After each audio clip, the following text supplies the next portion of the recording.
If you haven't subscribed already, please be sure to click that button. Today we've got a homemade burger with homemade fries. I'm gonna show you how to make it from scratch. Get your meat, add some seasoning salt. I used about 2 teaspoons of this. Gonna add about a teaspoon of onion powder, garlic powder, and as much fresh cracked black pepper as you like. Totally up to you.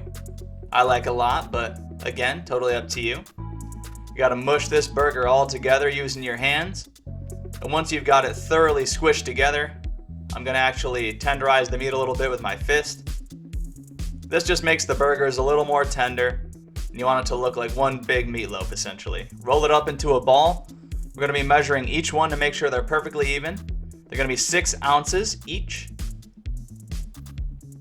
as you'll see here. Boom, there we go. Once you've got your 6-ounce burger, you're going to be putting it into your burger maker.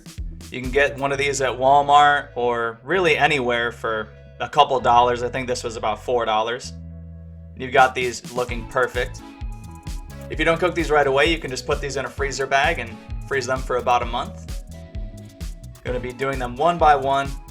And the last burger that I make is a little undersized because, you don't get a perfect amount of meat, but there you go. Put some in the freezer, but if you don't want to freeze them, we're going to be cutting up some potatoes to make for our hand-cut french fries. Once you got them chopped up, we're going to put them in a pot, add some salt, add some water, boil these for about 6 minutes, and in the meantime, chop up your onion, rinse off your mushrooms. We're going to put those in a pan. Cook those until they're soft. I added a little bit of salt and pepper to these as well. And then our potatoes are a little bit cooked, ready for the air fryer. We just got to rinse them off and add some seasonings after we dry them off. Add a little olive oil, some salt, and some pepper. You can add other ingredients if you'd like garlic powder, onion powder, Cajun spices. Totally up to you. You can make them taste how you want. Shake them up a little bit and make sure every single one is coated perfectly. Once we've got them all shaken up, we're going to add these right into our air fryer for 25 minutes. In the meantime, we're going to cook our burgers. I got one normal size one and one mini.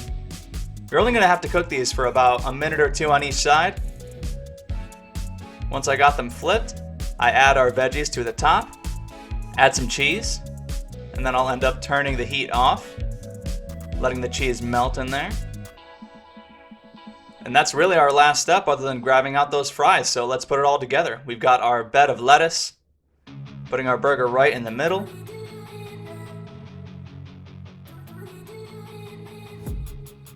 We've got to lay out our fries in an aesthetically pleasing way, I should say. And rather than some nasty ketchup, we're going to add some sriracha. Not a lot, but not too little. And now you have that itch scratched to have that nice burger and fries, but you're not killing your calorie count. Thank you guys so much. Have a great day.